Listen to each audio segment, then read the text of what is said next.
지금부터 내가 해주는 얘기 들어주겠니? 할렐루야. 7월 22일 수요일 새벽입니다. 오늘도 새날을 주신 하나님께 감사드립니다. 믿음이 없이는 찬양하겠습니다. 주님, 제 마음이 너무 둔해서 주님을 볼 수 없습니다.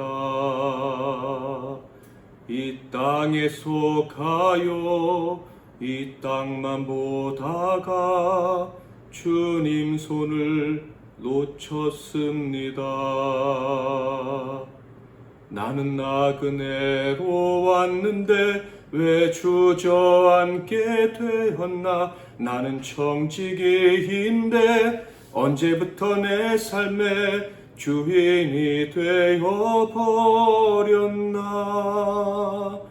믿음이 없이는 기쁘시게 못하나니 고된 수고도 다 헛될 뿐이라.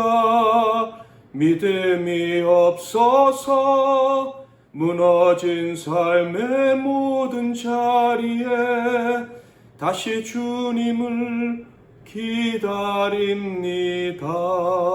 기다립니다.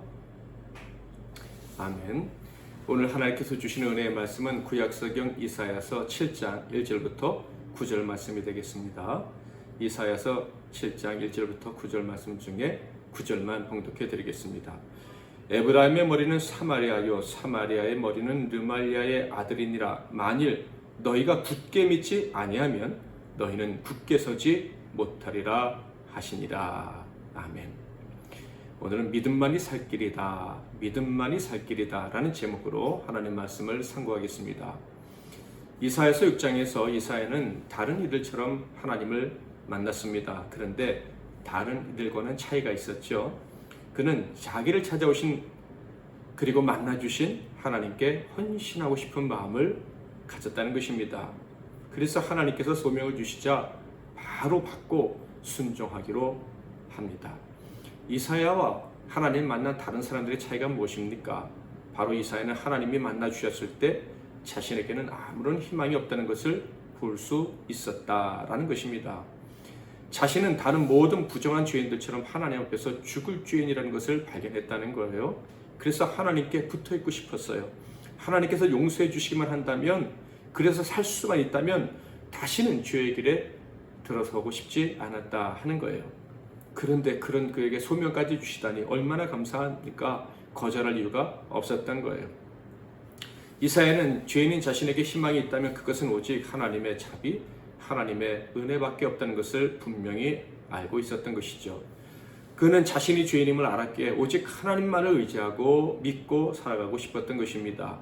그리고 바로 이 비밀을 만천에 알리는 선지자의 사명을 기뻐하며 받을 수 있었다는 것이죠. 죄인은 우리는 하나님만 의지해야 살 수 있다 하는 것입니다. 이렇게 시작된 선지자의 사역이니 그가 외칠 이야기가 어떤 것인지 우리는 짐작할 수 있습니다. 바로 하나님만을 신뢰하라는 거예요. 세상을 의지하지 말고 인생을 의지하지 말고 하나님만 의지해야 살 수 있다라는 것입니다. 그래서 이사야 7장부터 39장까지는 이 주제가 반복되고 있습니다. 즉 7장부터 39장까지의 주제는요, 오직 하나님만 신뢰해라, 하나님만 믿어라, 이게 계속해서 반복되어지고 있다는 거예요. 그러니 하나님을 믿는다는 것, 신뢰한다는 것 얼마나 중요한 일입니까? 바라기는 저와 여러분이 오늘 설교, 내일 설교 39장까지의 말씀을 혹시 다 듣지 못한다고 해도 지금 결단했으면 좋겠습니다. 오직 나는 하나님만을 신뢰하리라, 오직 믿음으로 살리라 하는 것 말이죠. 7장의 시작은 북이스라엘과 아람 연합군이 남유다를 공격하는 침공 사건으로 시작이 됩니다. 1절을 볼까요? 우시아의 손자여 요담의 아들인 유다의 아스 왕 때에 아람의 르신 왕과 르말리아의 아들 이스라엘의 베가 왕이 올라와서 예루살렘을 쳤으나 능히 이기지 못하니라. 이 한 구절에서 당시의 전쟁 상황이 어땠는지 알 수가 있어요. 이스라엘과 아람의 연합군이 남유다의 수도인 예루살렘 턱밑까지 진격해 왔다는 것을 알 수 있죠. 그러니까 유다는 전쟁에서 패하기 직전인 거예요. 북쪽이 다 허물어지고 만 것입니다. 아람과 북이스라엘 연합군은 예루살렘을 점령하기만 하면 이 전쟁에서 완전히 승리하게 되는 것입니다. 그런데 그것이 쉽지 않은 상태, 아직 예루살렘을 점령하지 못한 상태에 있었다. 이것이 1절이 말하는 내용이죠. 그렇다면 왜 이스라엘과 아람 연합군이 유다를 공격을 했을까요? 그것은 점점 세력이 강해지는 아수르 제국 때문이었습니다. 아람과 이스라엘 왕은 유다에게 동맹을 제안했었습니다. 함께 연합해서 아수르의 남하를 막자라는 것이었죠. 그러나 유다 왕 아하스가 이것을 거절했습니다. 그 이유는 아수르의 힘 때문이었어요. 즉 삼국이 연합한다고 한들 아수르를 막을 수 없다고 생각을 한 것입니다. 게다가 이렇게 아수르를 대적하는 노선에 서지 않는다면 아수르가 자기를 잘 봐줄 거다라고 생각을 했던 거예요. 곧 힘이 센 나라, 인생을 의지하는 마음이 있었다는 것이죠. 그러나 정작 아수르의 도움은 얻지 못했고 두 나라 연합군의 공격에 유다는 망하기 일보 직전에 서게 됩니다. 이때 아하스의 마음의 상태는 어땠을까요? 2절, 어떤 사람이 다윗의 집에 알려 이르되 아람이 에브라임과 동맹하였다 했으므로 왕의 마음과 그의 백성의 마음이 숲이 바람에 흔들림 같이 흔들렸더라. 하나님을 의지해서 이방 나라와 동맹을 거절한 것이 아니었지요. 이방 나라 아람 대신에 또 다른 나라 아수르를 의지했던 왕은 공포에 질려 있었습니다. 그런데 그때 놀라운 말씀을 들을 수가 있었어요. 3절 4절, 그때 여호와께서 이사야에게 이르시되 너와 내 아들 스알랴숲은 윗모수도 끝 세탁자의 밭 큰 길에 나가서 아하스를 만나 그에게 이르기를 너는 삼가며 조용하라. 으르신과 아람과 르말리아의 아들이 심히 노할지라도 이들은 연기나는 두 부직갱이 그루터기에 불과하니 두려워하지 말며 낙심하지 말라. 놀라운 말씀, 감사한 말씀입니다. 믿음 없는 이 사람에게 하나님과 하나님의 선지자 이사야가 계셨던 거예요. 그리고 그 선지자를 통해서 하나님의 말씀이 전달되었는데 전쟁에 지지 않을 것이다 하는 말씀이에요. 우리가 어려움을 당할 때 이런 말씀을 들을 수 있다면 얼마나 좋을까. 그런데 여러분, 사실 우리는 언제나 이 말씀을 듣고 있습니다. 아니, 이 말씀과 함께 하고 있어요. 시편을 볼까요? 121편 5절에서 8절, 여호와는 너를 지키시는 이시라. 여호와께서 내 오른쪽에서 내 그늘이 되시나니 낮의 해가 너를 상하게 하지 아니하며 밤의 달도 너를 해치지 아니하리로다. 여호와께서 너를 지켜 모든 환난을 면하게 하시며 또 내 영혼을 지키시리로다. 여호와께서 너의 출입을 지금부터 영원까지 지키시리로다. 요한복음 10장 28절, 내가 그들에게 영생을 주노니 영원히 멸망하지 아니할 것이요 또 그들을 내 손에서 빼앗을 자가 없느니라. 그러므로 우리는 아무리 어려울 때에도 낙심할 필요가 없습니다. 낙심하지 말아야 됩니다. 하나님을 의지하는 믿음만 있으면 반드시 승리를 주시는 분이 우리 하나님이시기 때문입니다. 하나님께서 이 아하스를 지켜주신다고 하셨습니다. 그래서 그는 승리를 할 수 있게 되죠. 그런데 이런 하나님의 은혜를 입되 계속 입고 계속 승리하기 위해서 하나님이 주신 조건이 하나 있었습니다. 9절, 에브라임의 머리는 사마리아요 사마리아의 머리는 르말리아의 아들이니라. 만일 너희가 굳게 믿지 아니하면 너희는 굳게 서지 못하리라 하시니라. 믿어야 된다는 거예요. 굳게 믿어야 된다. 계속 이기려면 오직 믿음이 필요하다라는 말씀을 하신 거예요. 여러분, 일반 사람들이 한평생 살아가는 동안에 참으로 믿을 만한 사람을 얼마나 만난다고 생각하십니까? 10사람 이상 만날 확률은 얼마나 될까요? 변하지 않는 마음으로 늘 함께 할 수 있는 사람을 10사람이나 만날 수 있다면 그 인생은 누구보다도 복된 인생일 것입니다. 그러나 죄악으로 가득한 세상에서 한 명도 만나기 쉽지 않다는 것, 이것이 우리가 아는 현실입니다. 만약 10명을 만나는 것이 쉬웠다면 소돔과 고모라는 멸망하지 않았겠다 하는 생각도 해봅니다. 한 도시에서 10명의 의인을 찾기란 쉽지 않은 일입니다. 그런데 나와 개인적인 관계 속에서 끝까지 신뢰를 줄 수 있는 사람을 만난다는 것, 10명을 만난다는 것, 그것은 기적에 가까운 일입니다. 그렇기 때문에 이 세상을 살아갈 때 참 믿음이 소중한 거예요. 믿음이 있고 믿을 수 있다는 것, 이게 참 복되다 하는 것입니다.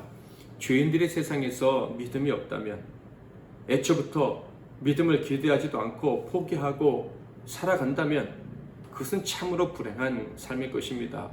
이 죄인들이 가득한 세상에서 정말 믿을 사람이 없구나 한다면 정말 우리는 외로운 인생을 살아갈 수밖에 없어요. 그러므로 저는 이런 생각을 해봅니다. 하나님께서 우리에게 믿음을 요구하신다는 게 얼마나 감사한 일인가 하는 것을 말이죠. 하나님을 믿고 예수님을 믿는다. 그리고 함께 성령의 도우심으로 하나님을 믿고 신뢰하는 자들과 함께 신뢰하고 믿으며 살아갈 수 있다.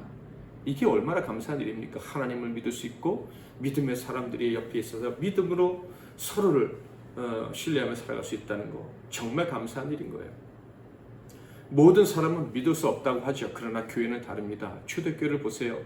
그들은 서로를 위해 자신들의 모든 것을 내어줄 수 있었습니다. 상대방을 믿기 전에 상대방에게 내가 믿는 하나님, 그 하나님을 믿는 믿음, 그것을 보여줬어요.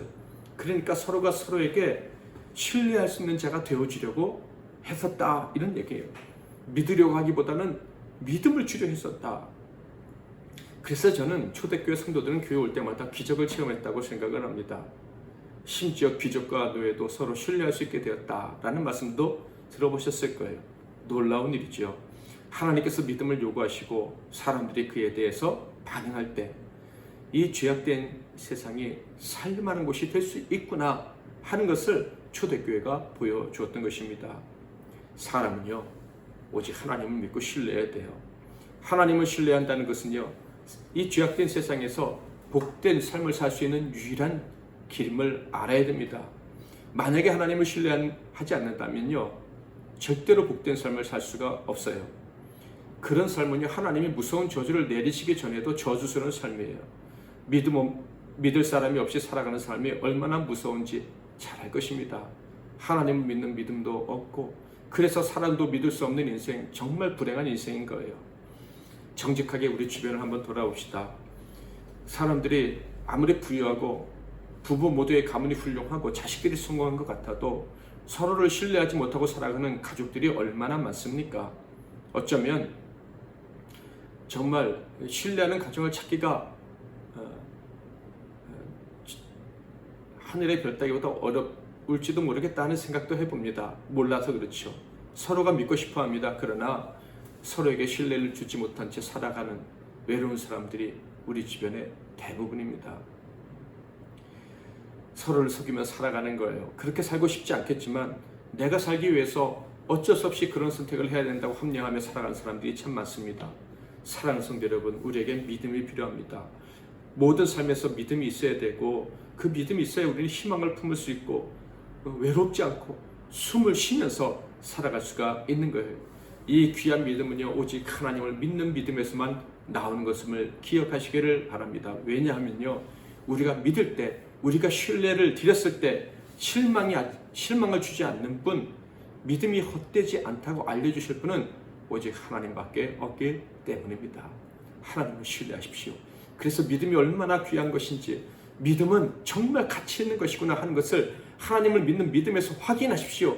그리고 여러분을 사랑하는 사람들에게 믿음을 주시고, 또 여러분 삶에도 믿을 수 있는 사람들이 많아질 수 있기를, 살만한 세상이 되어지는 것을 우리가 목격할 수 있기를 주님의 이름으로 축복합니다.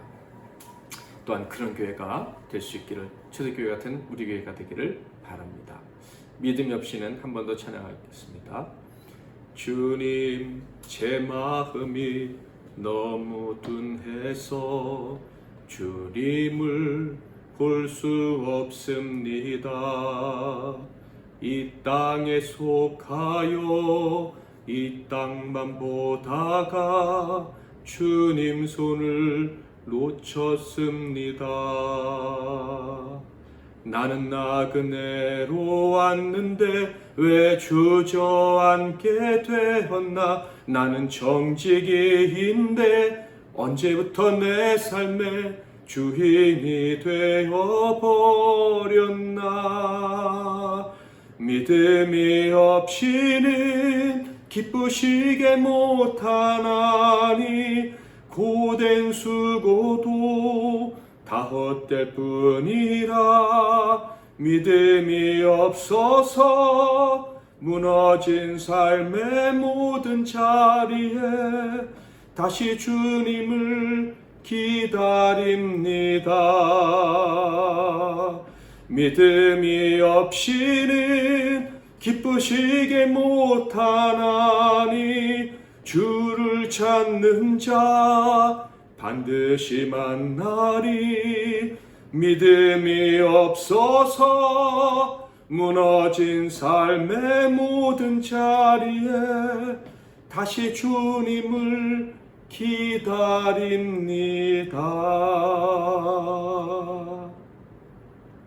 기도 제목을 드리겠습니다. 믿음이 없는 시대, 믿을 사람이 없어 외롭고 절망스러운 시대에 사는 우리에게 하나님을 믿는 믿음을 선물로 주셔서 감사합니다. 그리고 이 믿음의 동력자들을 주셔서 믿고 살게 해주시니 감사합니다. 언제나 이 믿음 가운데 살게 하옵소서. 기도하겠습니다. 두 번째로는 이 믿음을 주셨는데도 여전히 연약한 인생을 의지하려는 저의 부족한 모습을 용서해 주세요 라고 기도하겠습니다. 세 번째로는 이 나라와 이 민족을 위해서 각종 재난, 재앙으로 고통받는 이웃들과 세계 열방의 백성들을 위해서 오늘 하루의 삶과 사랑하는 사람들, 동력자들과 사역자들, 선교사님들, 그리고 MC 남교회를 위해서 다 같이 기도하시겠습니다. 제가 먼저 잠깐 기도하고 여러분 각자 기도하시고 오늘 하루 복되게 시작하시기를 바랍니다. 하나님 아버지, 우리에게 하늘로부터 오는 믿음을 선물로 주셔서 믿음이 있다는 것, 믿으면 된다는 것, 그리고 정말 믿을 때 우리를 실망시키지 않으시는 하나님이 계시다는 것을 알고 살아가게 해주시니 감사합니다. 믿음이 없어서 외롭고 슬픈 시대에 믿음이 능력이라는 것, 있다라는 것 알고 사는 이 복을 받았사오니 빼앗기지 않게 하시고 그리고 이 믿음을 나누며 살아가는 저의 삶이 되게 하옵소서. 오늘도 믿음 안에서 승리하게 하옵소서. 예수 그리스도의 이름으로 기도하옵나이다. 아멘.